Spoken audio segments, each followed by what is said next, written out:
24 minutes before 11 o'clock. Thank you for tuning in. It's Tuesday. You hear that somewhat sad music?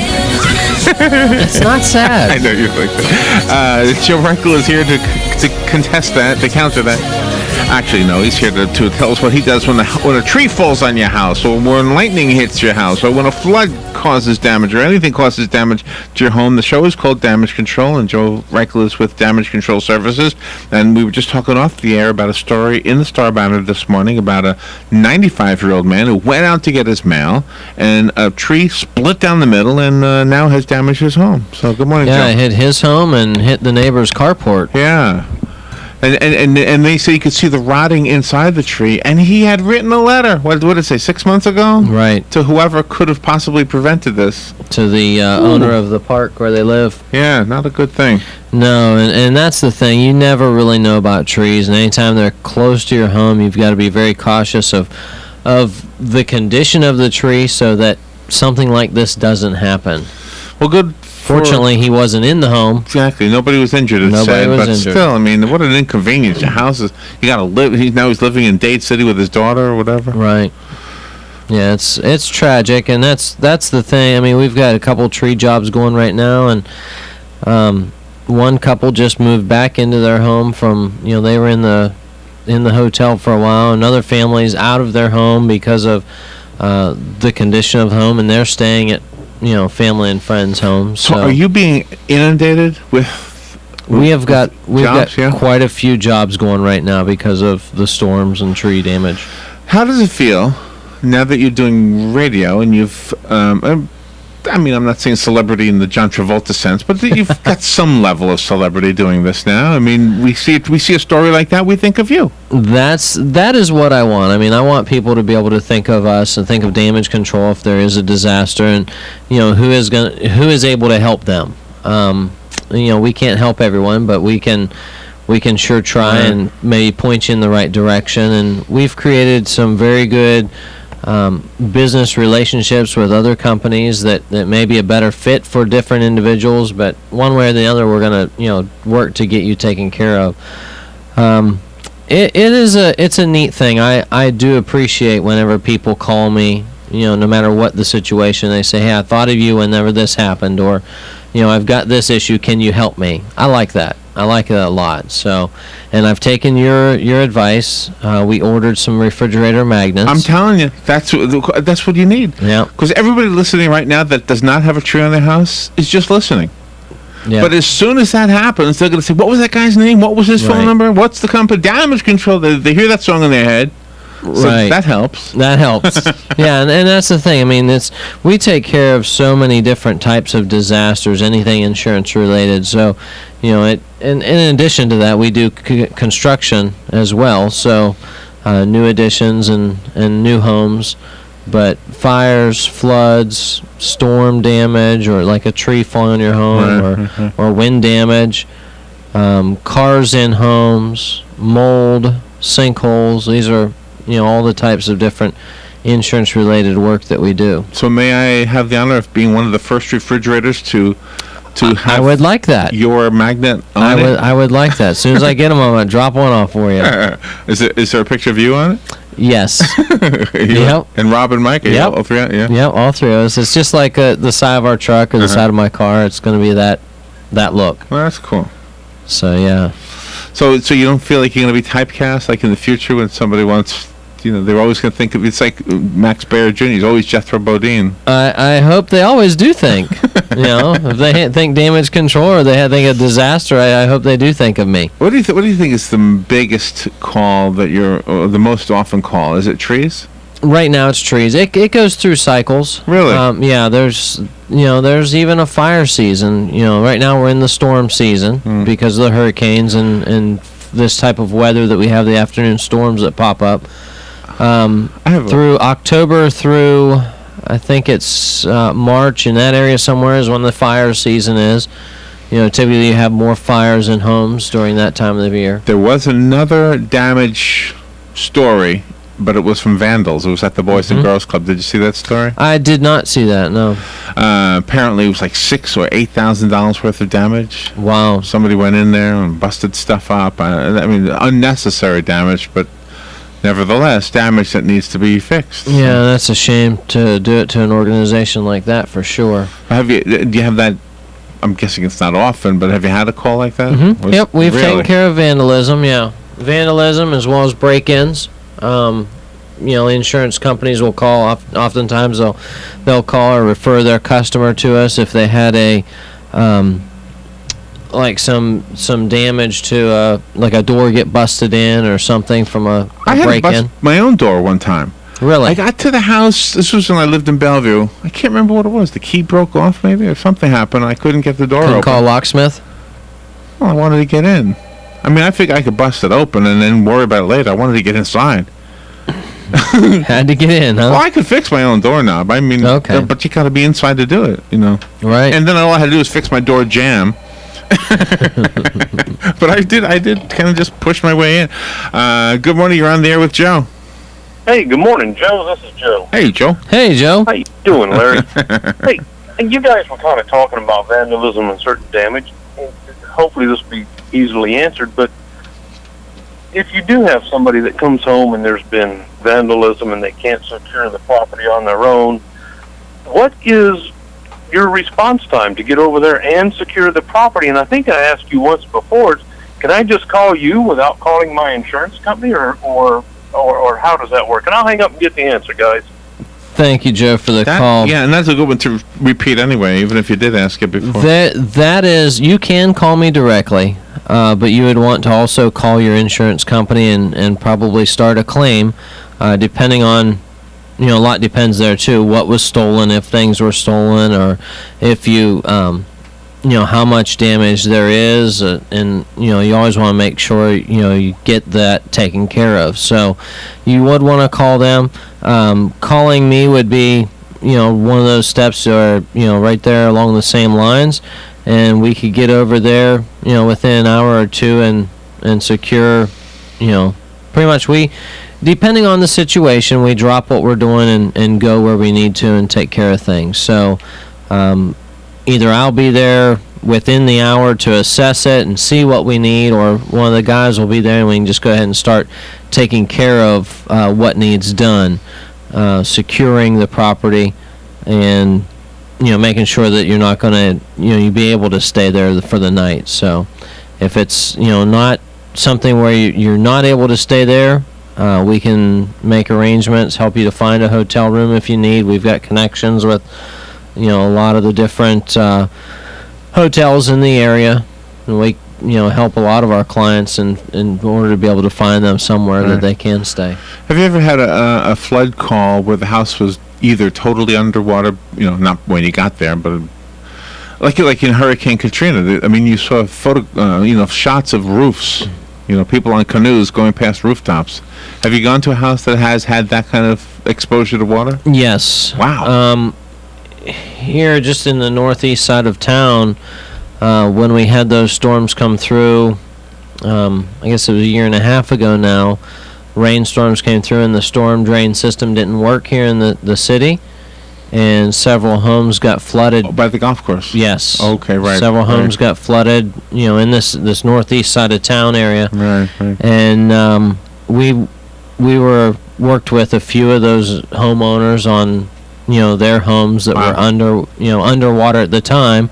Basically had to wait until the water subsided enough to where we could actually go in and do the work.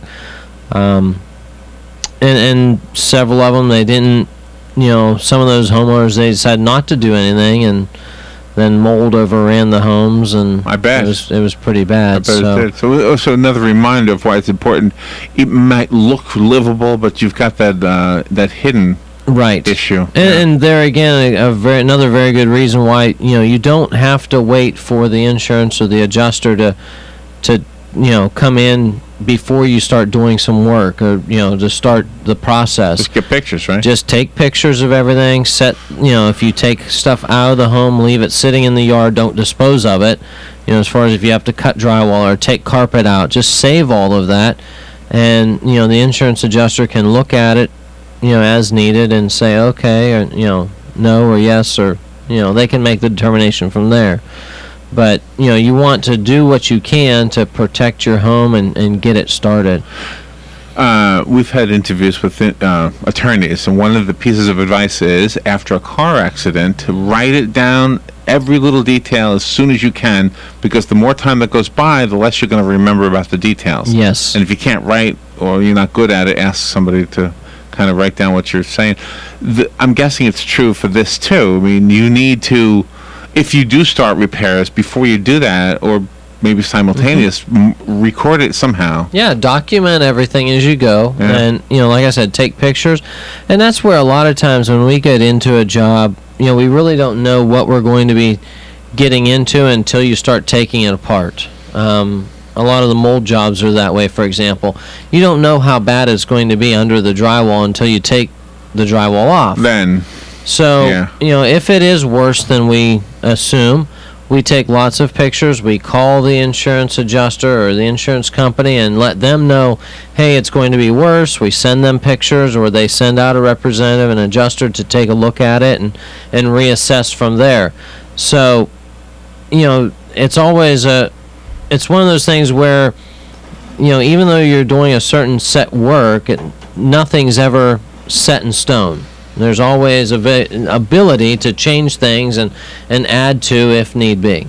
Right. Speaking of set in stone, some of these people, that didn't sound good, did it? But some people have these stone facades, I guess, that look like it took a lot of work putting. I mean, they're real stone. It's not the fake. I said facade, but you know what I mean. It's not really the house. It just looks like a stone front. Do you put that back together as well? I mean, yes. If they had that, we can put that back. There seems to be a lot of problems with stone fronts or stone facing on different structures. A variety of different problems, from termites to mold. Where they get it under between there and the wood. Right. A lot of times those develop cracks in them, and the water's getting through and causing. So it looks nice. Yes.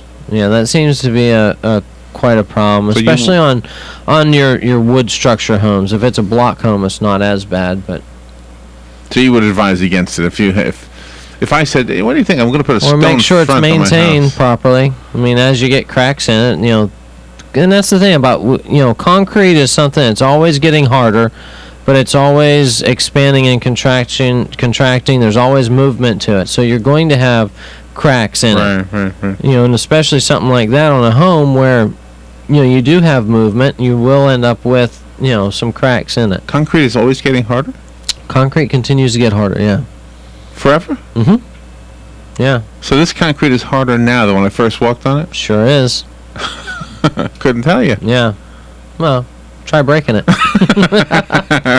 Yeah, concrete continues to harden. I didn't know that. I don't know I think it probably gets to a point where it's as hard as it's going to get, but it will continue.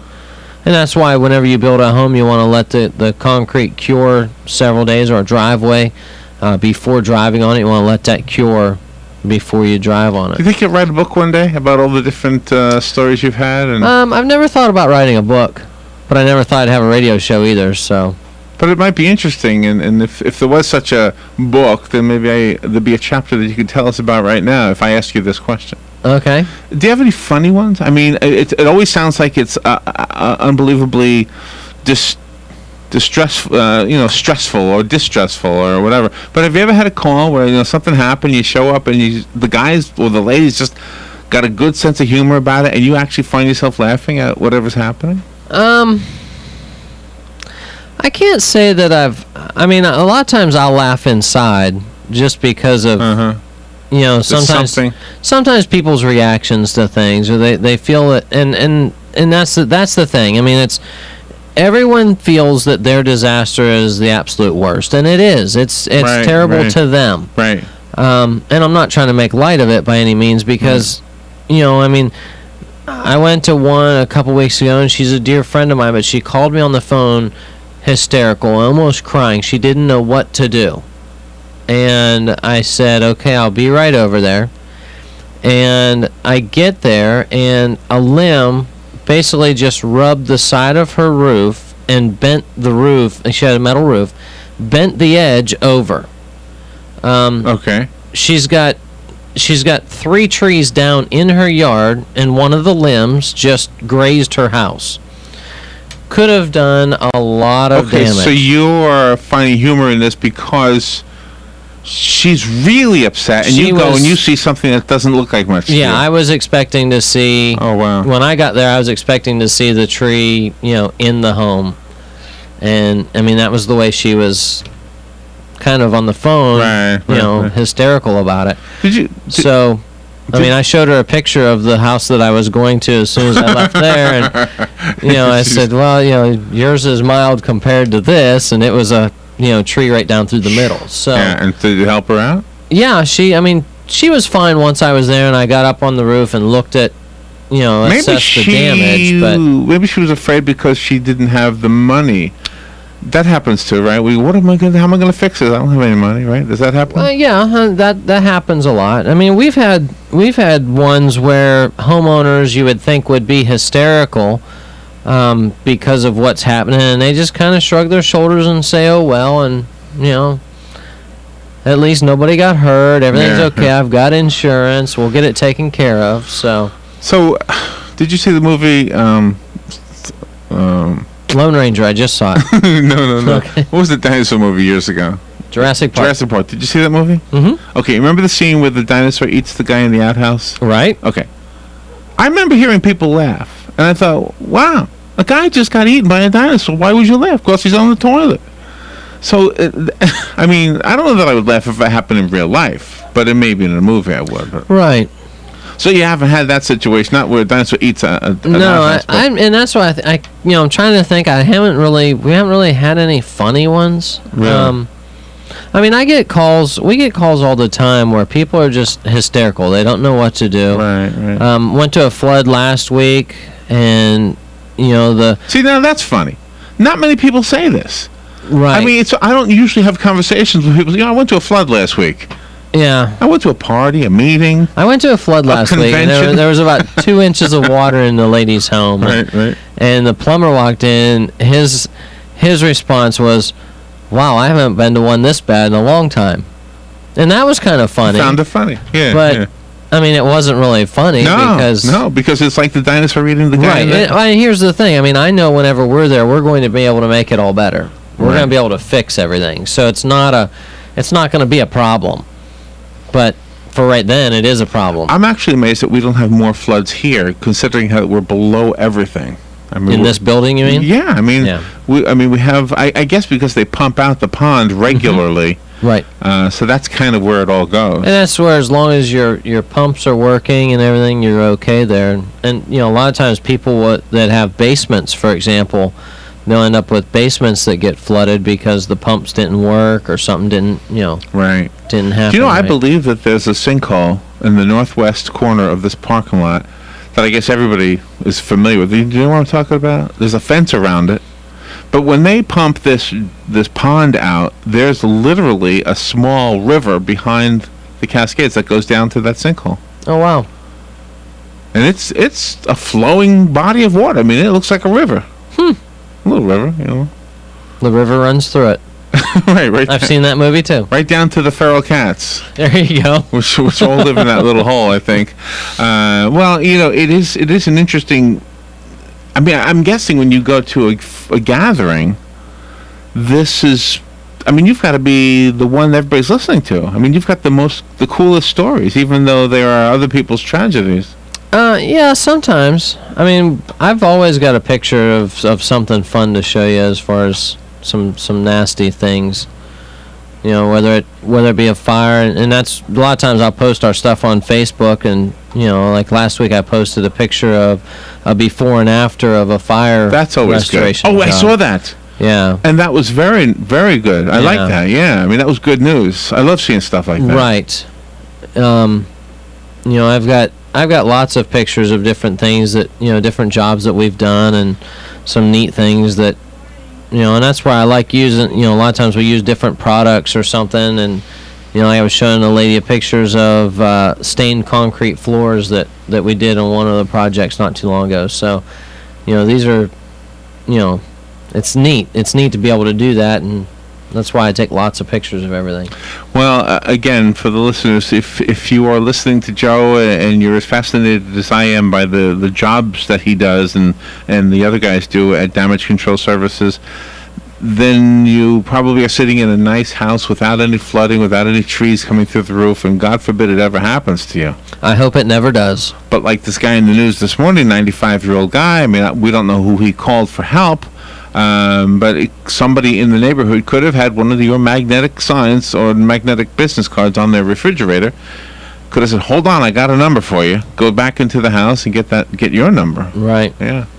That's the thing to do. And I go through lots of business cards, handing them out, and I'll probably go through lots of magnetic signs here soon. So we were talking about investing money this morning with a guy, and I said to Robin off the air after we were done, I said, you know what, I don't ever trust anybody, the people who do shows like Joe Reichel.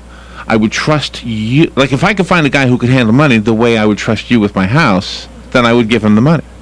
Does that make sense? Yes. Because I know if you come to if I have damage, I say, I really think that you bring hope, I guess. I'm not trying to sound corny. Well, and that's where a lot of... But I trust you, and I'm guessing this is...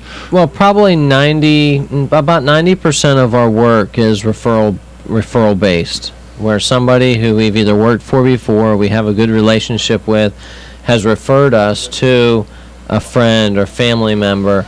We've got one job that we're finishing up. I'm meeting with the lady this week to finish all the final stuff. Right. She's referred me 2 of her friends that have had floods. She had a tree on her home. See that? 2 of her friends have had floods in their home, and we've worked for them. So that's where we get a lot of our work is through former customers. You have to know what you need to do and be relatively quick with it, I guess. I guess most people are relatively patient, but not completely. Well, it's an emergency. Yeah, right. It's an emergency in their lives, and that's where like Joe that called in earlier. We've got to be able to respond relatively quickly because we're there to take care of you. We're there to let you know that everything's going to be okay and take care of the problem for you. And it is an issue of time. You want to get things done quickly and taken care of. And, there's a lot of people out there that are looking for work or they want to be able to help, in whatever capacity. So, we had a guy I talked to 2 weeks ago about a tree on his house. He put up a sign that, that everything was okay, was taken care of because people kept stopping saying, hey, really? I want to, can I help you? Oh, wow. So, well, that was nice. Yeah, it is nice, but it can be overwhelming, and a lot of times people don't understand it, or they kind of feel like they're being stalked by people that are, trying to do their work. Right. That's not necessarily the case, but yeah, it is an issue of time, and taking care of it quickly is all the better. I mean, I'm proud of just that little piece that we contribute to what you do. I mean, simply giving people a way to know about you. Yep. And being able to hear you in this kind of a format so that they know it's you're not selling cars. Not that there's anything wrong with selling cars, but you know what I mean. You're not fast talking. I try not to be. You've got it under control, and you got a beautiful theme song too. Joe, what is your phone number? My phone number is 352-817-6574, or you can reach me at the office number 352-622-5135, or email me directly, joe@damageflorida, Florida, all spelled out, damageflorida.com. And call us if you need any of that repeated, or just go to WOCA.com, look at the guest list, and you'll see Joe's name at the 10:35 slot every Tuesday. Thank you, Joe. Thank you, Larry. All right, we'll be right back. Ocala's information station, 1370 WOCA. Ocala. ABC News Now. I'm Karen Chase. One of George Zimmerman's jurors says the death of Trayvon Martin was a tragedy, not a crime. She told CNN the jury was initially split, with 3 voting for acquittal and 3 for conviction, 2 for manslaughter and 1 for murder. Later, they all concluded Zimmerman justifiably defended himself. Jodi Arias appears in a Phoenix courtroom today where her lawyers will try to remove the possibility of the death penalty from her sentence. She was convicted of killing her ex-boyfriend. A spacewalk was cut short outside the